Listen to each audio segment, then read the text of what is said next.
Congress party में लगातार गुटबाजियां जारी है और इसी को लेकर आज पूरा दिन social media, WhatsApp group, Facebook और अन्य सोशल मीडिया प्लेटफॉर्म पर चर्चाएं चल रही है कि कौन कौन बड़े नेता भाजपा पार्टी में शामिल होने जा रहे हैं। इसी खास मुद्दे को लेकर आज हम चर्चा करेंगे और हमारी इस खास बातचीत की इस खास बातचीत में चर्चा के लिए हमारे साथ जुड़े हैं वरिष्ठ पत्रकार अजय मल्होत्रा जी हमारे साथ हैं और वरिष्ठ पत्रकार दीपक मुटरेजा भी हमारे साथ जुड़े हैं। तो हमारे साथ मौजूद हैं अजय मल्होत्रा जी। सर नमस्कार। नमस्कार सर, फिलहाल हरियाणा प्रदेश की राजनीति की एक बड़ी खबर सामने निकल कर आ रही है। हरियाणा कांग्रेस के एक बड़ा विकेट जो है गिरने जा रहा है, तो इसको लेकर आप क्या कहेंगे? राजनीतिक जो आपने काफी चुनाव नजदीक देखे हैं और पत्रकारिता का भी आपका एक अच्छा अनुभव रहा है, तो आप इसको किस प्रकार देखते हैं? देखो, ये तो चुनाव नजदीक आ गया है हरियाणा का विधानसभा, तो ये उठा पटक अब आपको लगातार 2-3 महीने देखने को पड़ेगी। कई नेता इधर से उधर, उधर से इधर आएंगे। भाजपा में कई कांग्रेस के नेता जाएंगे, कांग्रेस में कई भाजपा के नेता आएंगे। तो ये शुरू होना था और ये हो गया अब शुरू, क्योंकि इससे पहले राज्यसभा चुनाव भी है और अक्टूबर में आपका विधानसभा चुनाव है। जहां तक किरण चौधरी जी का भाजपा में जाने का प्रश्न है, किरण चौधरी जी का चर्चाएं तो पिछले लगभग 1-2 वर्षों से चल रही थी कि वो भाजपा में जाएंगी, परंतु ये चर्चाएं बार बार उठती थी, फिर ठप हो जाती थी चर्चाएं। और लोकसभा चुनाव के आते आते ये चर्चा एक बार पहले भी काफी गर्म हुई थी कि किरण चौधरी जी जा सकती हैं भाजपा में। तो उस टाइम ये था कि श्रुति यहाँ से लोकसभा चुनाव लड़ेगी या किरण लड़ेगी, ये भी तय नहीं था, परंतु वो चीज मैच्योर नहीं हो पाई और धर्मवीर जी भाजपा से उम्मीदवार आए, किरण चौधरी जी कांग्रेस में ही रही। उन्होंने कोशिश किया भी कांग्रेस की टिकट मिले उन्हें या श्रुति को, तो टिकट नहीं मिल पाई। तो इस बात को लेके वो नाराज तो थी, परंतु उनके भाजपा में शामिल होने की जहाँ तक भाजपा सूत्रों के अनुसार है, पटकथा काफी लंबे समय से लिखी जा रही थी। इवन मनोहर लाल जी जब मुख्यमंत्री थे, उन्होंने इस बारे में कहानी लिखनी शुरू करी थी और उन्होंने किरण चौधरी जी से संपर्क भी किया था और काफी हद तक बातचीत सिरे चढ़ने को लग गई थी। परंतु किरण चौधरी जी काफी लंबा समय कांग्रेस में रही हैं, तो ऐसे में उनके लिए भी एकदम से फैसला लेना बड़ा दुविधापूर्ण रहा। तो कार्यकर्ताओं की लंबी उनके साथ फरियस्त है पूरी, तो वो काफी समय तक फैसला नहीं ले पाई थी। और अब खासतौर पे जब 23 आपका मई को जब चुनाव से ठीक 2 दिन पहले नरेंद्र मोदी जी महेंद्रगढ़ आए थे, तो उन्होंने वहां पब्लिक मीटिंग में जिस प्रकार से ये कहा कि बंसीलाल जी ने कहा बहुत नाम है, बंसीलाल जी ने किसानों के लिए काम किया और बंसीलाल जी की बहुत इज्जत करते हैं, तो उस दिन ये लगभग तय हो गया था कि अब किरण चौधरी जी भाजपा में जाएंगे। तो सर इसका उन्होंने वहां जाने का मन बना लिया। अगर इस तरह का फेरबदल अगर होता है, फिलहाल विधानसभा चुनाव सर पर है सर, तो कितना नुकसान कांग्रेस पार्टी को होगा या भाजपा को इस चीज का फायदा होगा? देखो, ये तो अभी समय बताएगा कि किसको क्या नुकसान या फायदा होगा। भाजपा ने इस एंगल से ये प्रयास किया है कि किसान बेसिकली भाजपा से नाराज चल रहे हैं, चाहे किसान कह लो चाहे जाट कम्युनिटी कह लो, और वो भाजपा का हर पुरजोर प्रयास है कि उन्होंने लोकसभा चुनाव में देख भी लिया ये, और उनका पूरा प्रयास है किसी तरह से हरियाणा के अंदर जाट वोट वापस उनकी तरफ आ सके, और वो कोशिश कर रहे हैं जाट वोट को वापस लाने की। और इसके लिए उन्होंने किरण चौधरी से संपर्क में थे वो लोग भी, उनको लिया जाए पार्टी में। परंतु देखो, पीछे लोकसभा चुनाव में जब ऑलमोस्ट तय हो गया था कि किरण चौधरी जी बीजेपी में जाएंगी, तो उस समय भी उनके कार्यकर्ताओं ने तो शाम में खास तौर पर भाजपा के लिए वोट मांगे थे, और वो काफी, उसके बावजूद भी जो वहां का जो जाट वोट है बेसिकली, चाहे वो धर्मवीर जी के साथ रहा चाहे वो किरण चौधरी जी के साथ था, वो दोनों वोट फिर भी उसके बावजूद जो जाट बहुल्य 50 गांव हैं तो शाम के, उसमें 48 गांव ऐसे थे जिसमें कांग्रेस चुनाव जीत गई थी। तो अब आगे आने वाले टाइम में किसान आंदोलन एक बार फिर से सिर उठा रहा है दोबारा से। तो भाजपा की ये प्रयास है कि भाई किरण चौधरी जैसे नेताओं को लिया जाए और भी जाट नेताओं को लिया जाए, ताकि ये जो किसान भाजपा से देखो 2 कारणों से नाराज। एक तो किसान आंदोलन के दौरान जो किसानों की नहीं सुनी गई, क्योंकि किसानों में ज्यादा कौन है, जाट कम्युनिटी है। दूसरा, जब जाट आरक्षण हुआ था तो उस टाइम भी जाट कम्युनिटी बीजेपी से बहुत नाराज थी। तो बीजेपी ने कोई ठोस इनके लिए करने की बजाय ये तरीका अपनाया है कि इनके कुछ नेताओं को कांग्रेस के भाजपा में लिया जाए, और ऐसे नेताओं की नब्ज उन्होंने टटोलने की कोशिश करी कि जो ऑलरेडी अपनी ही पार्टी से परेशान थे। जैसे किरण चौधरी जी ने आज अपने इस्तीफे में कहा है कि कुछ लोगों ने कांग्रेस को अपनी जागीर बना लिया, तो स्वाभाविक है भूपेंद्र हुड्डा की तरफ उनका इशारा है ये। और भूपेंद्र हुड्डा पिछले कुछ 2 सालों से कांग्रेस में उनका वर्चस्व बढ़ा हुआ है, और किरण चौधरी अपने आप को असहज महसूस कर रही थी। तो किरण चौधरी वैसे पुरानी कांग्रेस की नेता रही है, परंतु अब हालात ऐसे लग रहे थे कि आने वाले विधानसभा में भी हुड्डा ग्रुप ही हावी रहेगा। जैसे विधानसभा में उनकी अनदेखी हुई, तो कांग्रेस ने कोशिश ये, बीजेपी ने ऐसे में कोशिश ये करी है कि कांग्रेस के कुछ नेताओं को, जो जाट नेता हैं जो कांग्रेस से नाराज हैं, उनको लिया जाए, ताकि वो किसी प्रकार से जाटों को अपनी तरफ और कर सके। परंतु भाजपा को अगर जाट वोटों को अपनी तरफ करना है तो उसके लिए कोई ठोस कार्रवाई करनी होगी, ना कि नेताओं को लेने से। परंतु अब ये लोग हैं तो बड़े स्टेचर के, अब इनका क्या प्रभाव रहेगा ये वक्त बताएगा। तो फिलहाल हमारे साथ फ्रेम में मौजूद है भिवानी से सामाजिक कार्यक्रमों में और सभी प्रकार की गतिविधियों में अपनी अग्रिम भूमिका रखने वाले, चाहे वो किसान आंदोलन हो या आंगनवाड़ी वर्कर्स हो या अन्य कोई भी प्रदर्शन हो, उसमें अपनी एक अग्रणी भूमिका रखते हैं। कमल प्रधान जी, स्वागत है आपका। धन्यवाद जी। सबसे पहले मल्होत्रा जी को नमस्कार, दीपक भाई को, वैद जी आपको भी। और आज जिस विषय पे बातचीत चल रही थी, मल्होत्रा जी ने बड़े बारीकी से बता दिया, क्योंकि भिवानी में तो राजनीति के चाणक्य हैं ये, और सारी बात को बड़ी अच्छी तरह समझते हैं। मैं एक ही बात कहूंगा कि लंबे तौर पे किरण चौधरी कांग्रेस का एक प्रमुख तौर पे एक स्तंभ थी। जब चोई बंसीलाल ने विकास पार्टी बनाई तो किरण चौधरी उस टाइम भी विकास पार्टी में नहीं आई, वो कांग्रेस पार्टी की राजनीति करती रही, और वो लगातार कांग्रेस पार्टी के कामों में जितने भी प्रोग्राम होते हैं उनमें सम्मिलित रही। और बाद में जब विकास पार्टी का जब कांग्रेस में विलय हुआ तो उसमें भी बहुत जो अहम भूमिका थी वो किरण चौधरी ने निभाई थी, और उस टाइम में विकास पार्टी को कांग्रेस में उन्होंने विलय करवाया था। अब पिछले ये मानता हूं कि जब तो सुरेंद्र सिंह का निधन हुआ उसके अंदर क्रेश के अंदर, और एक बहुत बड़ी भिवानी जिले को हानि हुई, उसके बाद में किरण चौधरी भिवानी की राजनीति में लगातार सक्रिय रही।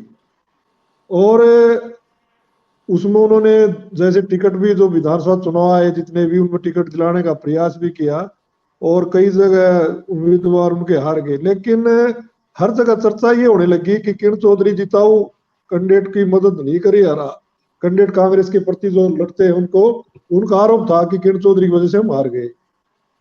अब पीछे जो चुनाव हुआ लोकसभा का, जिसमें चौधरी धर्मवीर सिंह यहाँ से उम्मीदवार थे इसके बीजेपी के, तो उसमें उन्हें मसूरती टिकट मांग रही थी, और उनका हक भी बनता था कि 2 बार उन्हें चुनाव लड़ दिया था, लेकिन उनको टिकट नहीं मिली।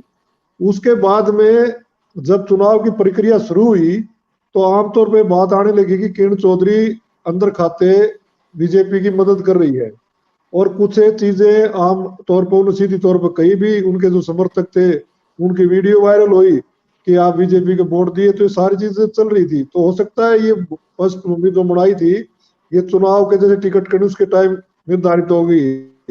जैसे मल्होत्रा जी ने बताया कि देश के प्रधानमंत्री जी ने कहा कि चोई बंसीलाल के बारे में बोला, लेकिन आमतौर पर तो बंसीलाल जी के समर्थक हैं, उनको उस टाइम पीड़ा हुई जब 96 में वो मुख्यमंत्री हरियाणा प्रदेश के बने, और बीच के अंदर जो गठबंधन तोड़ा था बीजेपी ने, और दूसरी जगह ओम प्रकाश चौटाला जी को समर्थन दिया था, तो आज जो बंसीलाल के पुराने समर्थक उस बात की उनके अंदर एक पीड़ा है कि वो उस टाइम उन्होंने बीजेपी ने ऐसा कार्य नहीं करना चाहिए था। तो शायद अब किरण चौधरी कांग्रेस से अपना भविष्य सुरक्षित नहीं मान रही होगी, या जो कांग्रेस के अंदर उन्हें मान सम्मान मिला नहीं दिया हुआ, इस वजह तो आज कांग्रेस पार्टी को रिजाइन किया है और कल सुनने में आया कि वो बीजेपी ज्वाइन कर रही है। तो आगे राजनीति के तौर पे भिवानी में इस बात का असर तो पड़ेगा, कदावर नेता है, लेकिन इसमें वो किसान का जो आक्रोश है और खास तौर पर जाट का वो आक्रोश जो आज जो चर्चाएं रही है बूथ वाइज हम देखते हैं, तो जाट और जो हमारे एससी कैटेगरी के भाई थे और मुस्लिम ने जम के बीजेपी के खिलाफ वोटिंग करी है। और जिस कॉन्स्टिट्यूंसी से वो भाई अब तो क्या उनकी बात हुई है बीजेपी में तो वो बता सकते हैं, लेकिन जब चुनाव लड़ेगी बीजेपी सिंबल पे तो उस टाइम इस चीज का आक्रोश का सामना उनको करना पड़ेगा। तो सर बात करें आगामी कुछ समय के बाद, आगामी समय में विधानसभा चुनाव होने वाले हैं, अगर इस तरह का फेरबदल होता है तो तोशाम विधानसभा से किस प्रकार के समीकरण चुनाव में बनेंगे? अजय जी क्या कहेंगे आप? देखो तोशाम की जहां तक बात है कि एक तो ये देखना होगा कि भारतीय जनता पार्टी में किरण चौधरी जी किस स्तर पर जा रही हैं और उनकी क्या बातचीत हुई है पार्टी नेतृत्व से। और अब ये है कि श्रुति तोशाम से लड़ेंगी या किरण चौधरी तोशाम से लड़ेंगी, इसमें तो एक देखो कोई शक नहीं है कि ये टिकट अब किरण चौधरी जी या श्रुति चौधरी को मिलेगी। और किरण चौधरी यहाँ से लगातार 3 बार पहले भी एमएलए रह चुकी हैं, मजबूत कैंडिडेट हैं, परंतु अब नए बदले हालात में उनको चुनाव लड़ना है, क्योंकि अब भारतीय जनता पार्टी की टिकट पे आएंगी, अब तक वो कांग्रेस की टिकट पे चुनाव लड़ती रही हैं। तो अब वो उनका वोट बैंक भी ये जरूरी नहीं है कि सारा का सारा शिफ्ट होगा या नहीं होगा, और कुछ वोट बैंक जो शिफ्ट होगा और कुछ ऐसा भी होगा जो उनसे अलग भी होगा। तो वो वोट बैंक का प्लस माइनस ये तो देखो जनता फैसला करेगी। बाकी ये इतना जरूर है कि किरण चौधरी या श्रुति चौधरी अब तोशाम से चुनाव जरूर लड़े। इसमें सर बंसीलाल परिवार के एक सदस्य और है अनिरुद्ध चौधरी, जो कि फिलहाल एक युवा नेता और अच्छे कद के साथ आगे बढ़ रहे हैं और कहीं ना कहीं युवा नेतृत्व में एक अपना अच्छा जो है नेतृत्व दिखा रहे हैं। तो कहीं ना कहीं तोशाम विधानसभा से कांग्रेस पार्टी उनके ऊपर दाव खेलकर बंसीलाल परिवार को आमने सामने खड़ा कर सकती है। तो इस पर क्या कहेंगे आप? अच्छा, नहीं, बंसीलाल परिवार की तरफ से हुड्डा ये कोशिश कर सकते हैं कि देखो इसमें एक राजनीतिक बात भी है कि एक ही परिवार के 2 लोगों को आपस में लड़वाना, ये भी एक स्ट्रेटेजी हो सकती है। भूपेंद्र सिंह वो चाहेंगे कि परिवार के दोनों लोग आपस में लड़ें। और जहां तक अनिरुद्ध की बात है, अनिरुद्ध अब तक कार्य क्षेत्र तो उनका ज्यादा बढ़ रहा है। अगर किरण चौधरी यहाँ से अब जा रही है भारतीय जनता पार्टी में, तो अनिरुद्ध कांग्रेस से लड़ना चाहेंगे और परिवार के बीच में लड़ाई देखने को मिलेगी। और ये जरूरी नहीं है कि कांग्रेस उनको यहाँ से तोशाम से टिकट, भी कई मजबूत दावेदार हैं पार्टी के पास। आप देखना कुछ दिनों में 2-3 होंगी। जो लोग अब कांग्रेस में आए हैं, जो भाजपा में गए हैं, उनकी जगह कांग्रेस में कुछ और लोग लेंगे। तो अनिरुद्ध का कोई जरूरी तो नहीं है कि वो यहाँ से लड़े, क्योंकि बाटड़ा उनका परंपरागत हल्का रहा है। परंतु उनको अगर वो लड़ते हैं तो एक हुड्डा की एक स्ट्रेटेजी रहेगी कि परिवार को आपस में लड़वाओ। तो देखो कितने कामयाब होते हैं अपनी स्ट्रेटेजी में भूपेंद्र सिंह हुड्डा। कहीं ना कहीं हरियाणा की एक कहावत भी है सर कि सांप भी मर जाए और लाठी भी ना टूटे। मैं एक बात इसमें कहना चाहूंगा। हाँ सर, क्या मैं कहेंगे? एक बात कहना चाहूंगा इसमें कि जो चुनाव लोकसभा का था उसमें जो वोट आए थे दान सिंह जी के लगभग 65,000 के लगभग वोट आए थे और उनके धर्मवीर सिंह के 73 के लगभग वोट आए थे। ये 2 वोट ऐसे थे जिसमें किरण चौधरी का वोट भी और धर्मवीर का वोट मिलके 73,000 था, दोनों का वोट मिला के। और जो 65,000 वोट आया था वो किसान का मजदूर का ये वोट था। तीसरी ताकत वहां पैदा हो चुकी है, वो ताकत कांग्रेस पार्टी अपने और जिस प्रकार से बातें आ रही है कि जो जी हैं वो तो 3 बार बाढ़ से उन्होंने चुनाव लड़ा और बाढ़ से अच्छी फाइट उन्होंने तीनों बार की। वो अलग बात है कि घर की फूट उनको नुकसान कर गई, लेकिन मजबूती से चुनाव लड़ा और अब लोकसभा में 27,000 वोटों से क्या नाम है वहां से कांग्रेस प्रत्याशी जीते है। तो मेरे हिसाब से तो अनिरुद्ध को तो चुनाव वो बारडा से लड़ना चाहिए, क्योंकि वो सीट है। बाकी हुड्डा साहब क्या करते हो तो मल्होत्रा जी ने बताया, हो सकता है भाई वो दोनों परिवारों को आपस में बढ़ा के कोई तीसरी चीज सोध करना चाहते हो, वो तो गर्व की बात है। लेकिन यहाँ जैसे बताया है कोई और अच्छे अच्छे कैंडिडेट भी तो सामने चल रहे हैं। लेकिन सर ये भी एक देखने वाली बात होगी कि देवीलाल परिवार भी भाजपा के साथ जुड़ा और अभी हमने अलायंस देखा जेजेपी और ये इसका बीजेपी पार्टी के साथ में, और बजरंगलाल परिवार भी उनके साथ जुड़ा हुआ है। अब बंसीलाल परिवार भी कहीं ना कहीं बीजेपी के साथ जुड़ने जा रहा है, तो तीनों परिवारों एक साथ देखने को मिलेंगे। तो इस पर आप क्या कहेंगे? ये तो कांग्रेस में भी था जी, चोई देवीलाल कांग्रेस में होते थे और चोई भजनलाल ना चोई बंसीलाल मुख्यमंत्री होते थे, तो चोई देवीलाल खाद्य बोर्ड के चेयरमैन बने थे। कांग्रेस में उन्होंने शुरुआत करी थी। उस टाइम चोई भजनलाल भी कांग्रेस में होते थे और चोई बंसीलाल तो थे ही और चोई देवीलाल भी थे। अब वो वक्त निकल गया, अब ये बीजेपी में सारे परिवार जो तीनों लाल आ गए हैं। तो ये तो एक देखो इनका हरियाणा में वो तो है, दबदबा तो है ही और अच्छी फॉलोइंग भी है। तो अब बीजेपी इस बात को बुलाएगी। और जिस प्रकार मल्होत्रा जी कह रहे थे कि जो आज बीजेपी को इस बात की चिंता है कि किसान और किसान में खासतौर पर जाट को कैसे लुभाया जाए, इसलिए उन्होंने सारे सारे जो पासे हैं वो जाट नेतृत्व की तरफ फेंके जा रहे हैं। वो कितनी कामयाब होगी, जाट कितने उसमें रुझाने में कामयाब होंगे तो वक्त बताएगा। लेकिन हालात इतने ये लोकसभा में इतने खतरनाक थे कि आप पठानकोट से लेकर अगर गुजरात बॉर्डर तक जाओगे, चाहे पंजाब था, चाहे हरियाणा था, चाहे यूपी का टच होता था, जहां जाट बाहुल्य क्षेत्र था, वहां सभी जगह का इस बीजेपी का सफाया हुआ है। तो हाईकमान जो बीजेपी का चिंतित है इस बात के लिए, और ये सच्चाई की बात है। इसलिए उन्होंने जो बीजेपी में जो कांग्रेस में अच्छे अच्छे नेता थे जो भी थे उनको लेने की कोशिश कर रही है। लेकिन मैं एक बात इसमें इसलिए बता रहा हूँ कि किसान जब मानेगा जब उसको किसान को सम्मानजनक एमएसपी मिलेगी और जो किसानों के साथ समझौता उसको लागू करेंगे। नहीं तो मुझे नहीं लगता है कि किसान जल्दी यू टर्न लेगा। तो हो सकता है कि जो बीजेपी सोच रही है कि इनसे लेने से कोई फायदा हो जाए, वो तो मुझे लगता नहीं। लेकिन गर्व की बात है अगर किसान एमएसपी वगैरह देंगे कोई और बात करेंगे तो हो सकता मान भी जाए। इसमें मल्होत्रा जी अगर बात करें, अभी फिलहाल जो सोशल मीडिया पर जो चर्चाएं हैं कि किरण चौधरी जो है भाजपा पार्टी को कल सुबह ज्वाइन करेंगी, तो इनके साथ और किन नेताओं का जाना हो सकता है बीजेपी पार्टी में?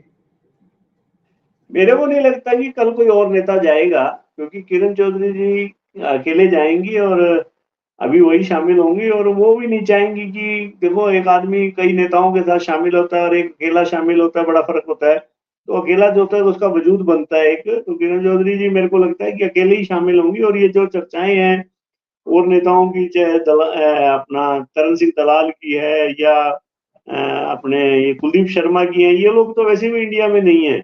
और महेंद्र बत्रा जी, जो अपने सुभाष बत्रा जी, उनकी ताजा ताजा अभी भूपेंद्र हुड्डा से समझौता हुआ है उनका। लोकसभा चुनाव में उन्होंने अपना दीपेंद्र हुड्डा के वोट मांगे थे। तो मेरे को नहीं लगता कि कोई और जाएगा, सिर्फ किरण चौधरी जी और श्रुति चौधरी जी कल शामिल हो।